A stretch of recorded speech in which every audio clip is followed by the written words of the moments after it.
Hey Gemini, what's going to happen in this Aquarius lunar cycle? This Aquarius lunar cycle starts on February 17th and ends on March 18th. Stick around for what to expect with specific dates. Also, like and subscribe and share this video with anyone you know who may be interested in living their lives more in line and in sync with the rhythms of the universe. Let's go ahead and get started. So Gemini, this eclipse on February 17th is in the sign of Aquarius. This is your 9th house. This is a new moon eclipse. You are going to start obsessing, needing to travel long distance. You're going to be wanting to go back to school, get that college degree, become a master or a guru. And whatever it is your heart is set on, this is going to become a need. You are going to be motivated and obsessed. This eclipse is unique because a lot of the planets are grouped together in 3 different signs. So this is stimulating Aquarius, Pisces, and Aries energy. We've got 2 other planets out there doing their thing. Planets are grouped together, definitely impacting these areas. So your 9th house is where the eclipse is taking place.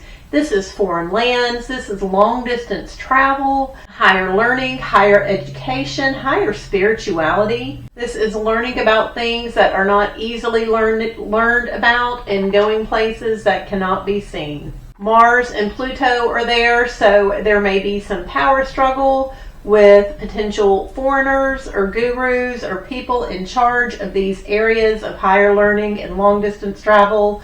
Or you may just be so motivated and so aggressive to get there that you can make it happen. Venus and Mercury are also in Pisces during this eclipse. This is your 10th house of career. You're enjoying work and communicating at work and hanging out, especially with your female coworkers. As with all eclipses, this energy sometimes takes a few weeks to a few months to play out. So just kind of keep your eyes open as these energies and events unfold. Then on the 18th, the sun moves into Pisces. So Pisces is once again that 10th house. This is career, the legacy you live in the world. When the sun moves into Pisces, work and legacy just becomes a little bit more important than it normally is. This is part of your yearly cycle in an area of your life you pay more attention to whenever the sun is in Pisces. Then on February 20th, Saturn and Neptune conjunct. So they come together in the exact degree and minute in the sign of Aries. Saturn and Neptune both are uncomfortable in Aries energy. So Saturn is structure, it's discipline, it's how we set up rules and regulations in our life. It's the patriarchy. Aries likes to just go ahead and get things done. Aries doesn't necessarily pay attention to the rules. They just want to get it done, get it over with, so they can move on to the next thing. Saturn's not worried about moving on to the next thing. Saturn's worried about doing it right. And then Neptune's there. Neptune doesn't like rules. Neptune just wants to feel, just wants things to be. Neptune is about art and fantasy and spirituality. And coming together with Saturn isn't really a good time. Neptune in Aries tempers some of Aries' passion and drive, makes Aries a little bit more sensitive. And so all these energies are coming together. Saturn in Aries, Neptune in Aries conjunct on February 20th.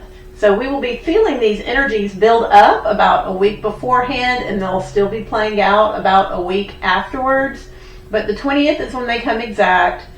This is in your 11th house, Gemini. This is your friendship groups. There's some sort of potential struggle around boundaries or expectations or what to do. You may have a friend leaning into religion or perhaps trying to hold their drinking back. This isn't a super comfortable energy, but it is taking place on the 20th. On the 21st and 22nd, fortunately, we are feeling a little better though. Venus is trining Jupiter. So Venus is in that 10th house. This is work and legacy and career. So you've been enjoying work a little bit more. Work's been a little bit easier. You've probably not been having to work as hard. And Jupiter is in that 2nd house, the house of finances, of things you own. These are your values. So having fun and not working hard is somehow lending itself to you making more money and having more items or more things that you value. This is a great energy. So definitely lean into this, enjoy this. This energy is there on the 21st and the 22nd. Maybe you go shopping for some things at work, some new work clothes to look good. Whatever it is, money, work are involved, and these are great and beautiful energies, Gemini. Then on February 26th, Mercury stations. So it stands still in the sky before going retrograde, before appearing to go backwards in the sky. Normally during a Mercury retrograde, traffic is not great. Communication can be confusing. Technology doesn't work right a lot of times, and even more so this Mercury retrograde, because Mercury is just not comfortable in the sign of Pisces. So Pisces likes to feel things, auras, energies, more than talk about it. This is a great day to pray. This is a great day to work on some art. This is not a good day to balance the checkbook or work on details. If you can stay off the road, it's going to be easy to miss a turn, get confused about where you're going, what you're doing. There's bound to be a few more car wrecks than normal. This Mercury retrograde is taking place in your 10th house. You may have to be going over and redoing some stuff at work. Mercury is retrograde in Pisces until March 19th. Then on the 26th, we are feeling the buildup as well to Mars square Uranus on the 27th. So Mars is in that 9th house. You're being motivated to travel, to study.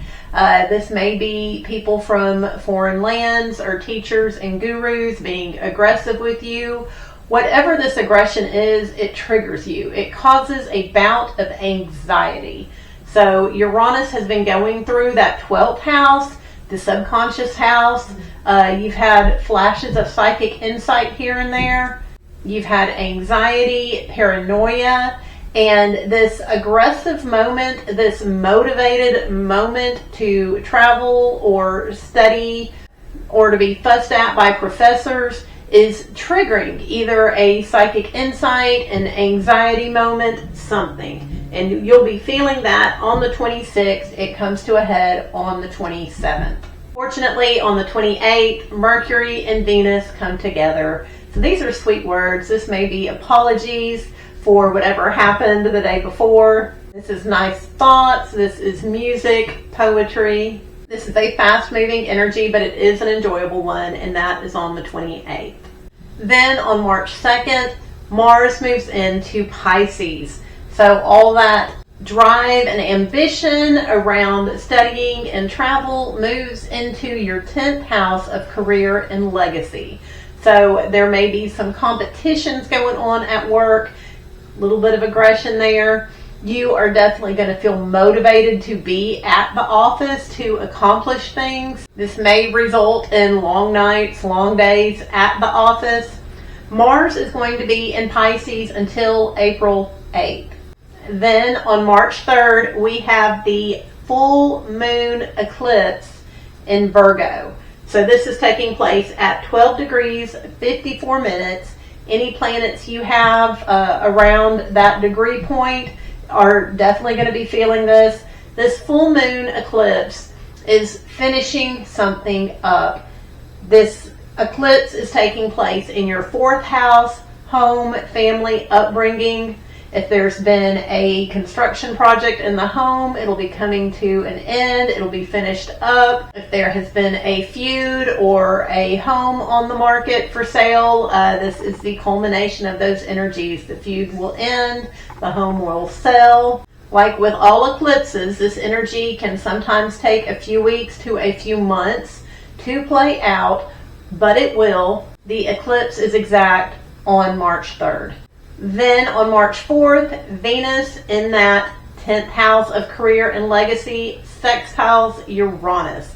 So something about having fun, maybe being a little lazy at work, is triggering some psychic insights or some sort of brilliant idea. The fun or laziness at work may just keep you up all night, kind of giggling and thinking about it. This is a fast-moving energy, but it is enjoyable and unique.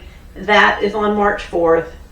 Then on March 6th, Venus moves in to Aries. Now, Venus is the planet of luxury, love. It likes to take naps. It enjoys food and drink. And it's not that comfortable in the sign of Aries. So Aries is warrior energy. It's going after something. It's accomplishing. And Venus would rather lay back and have people bring her stuff. But in the sign of Aries, she becomes a little entitled. She is going to get it and get it no matter what, even if she does have to go after it to get it. This will be a time to definitely lean into your friendships. Enjoy your friendships, get together, and y'all get whatever it is that you're wanting. Venus is going to be in Aries until March 29th, so definitely spend time with and enjoy your friends, Gemini. Then on the 7th, Venus comes in contact. She conjuncts Neptune. So this is fantasies, delusion, about passion, maybe about fighting, maybe about getting that stuff that y'all want to get. Are y'all planning to go on a treasure hunt or figure out how you can live on a cruise ship? Neptune is that planet of delusion and fantasy, and Venus is all about having fun. It's in that impulsive sign of Aries, so definitely enjoy coming up with whatever y'all come up with on that day. This could also be some impulsive drinking with your friends. Also on the 7th, we have a Mercury cazimi in the sign of Pisces. So Mercury is how we think, it's how we speak, it's how we communicate, and it doesn't do very well in the sign of Pisces. So Pisces likes to intuit. It likes to feel the energy to kind of know what's going on. Normally during a Mercury cazimi, I would tell you to journal, to meditate, to have specific things to ask the divine for. But this Mercury cazimi, you still meditate, you still pray, but this is a day of fantasy and illusion. So it's beautiful drinking weather. Go out with your friends and have a few. That is what the impulse is going to be for you that day anyhow, Gemini. Then on the 8th, Venus comes in contact with Saturn in Aries, natally in that 11th house. So Venus and Saturn are going to cause your friends to have some high standards. Maybe they're saying, oh my gosh, we're not drinking today. We had too much fun the day before. This is some sort of restraint around pleasures or high standards around pleasures. Once again, done in a bit of an impulsive way because it's Aries. Maybe the rules are only going to last for that day. Who knows? But that is on the 8th. Then on the 9th, Mercury trines Jupiter. So this is conversations, thinking about work. Mercury still in that 10th house of career and legacy. And Jupiter is in that 2nd house. This is your money. This is your finances. So you're communicating with some people at work about the protection you have around your finances and how maybe they protect and shelter you. Then on the 10th, Jupiter stations. Jupiter stands still in the sky before going direct. So Jupiter's in that 2nd house. These are your finances, the things you own, the things you value.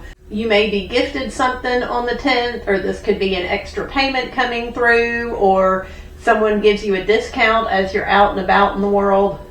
Also on the 10th, Venus sextiles Pluto. So Venus is in that 11th house, the friendship group.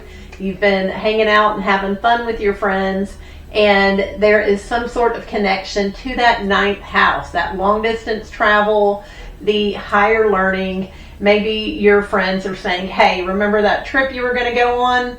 Let's go do it. And you become obsessed again and you're planning and studying the culture. Then on the 15th, watch your tongue, Gemini, Mercury conjuncts Mars in that 10th house of career and work. So you may be triggered, you may be having sort of angry thoughts about a coworker or a boss or some competition that's been going on at work that you just don't even know why it's there.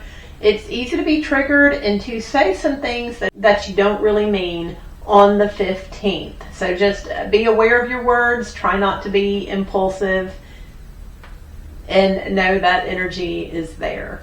And now we are at the end of the Aquarius Lunar Cycle. So on the 18th, we have the new moon in Pisces. So there is going to be some sort of shift or new beginning in your work and career life, that 10th house. And we will talk more about that new moon in the next lunar horoscope video. I appreciate you hanging out with me today, Gemini. Please like and subscribe and share this video, and I will see you again soon.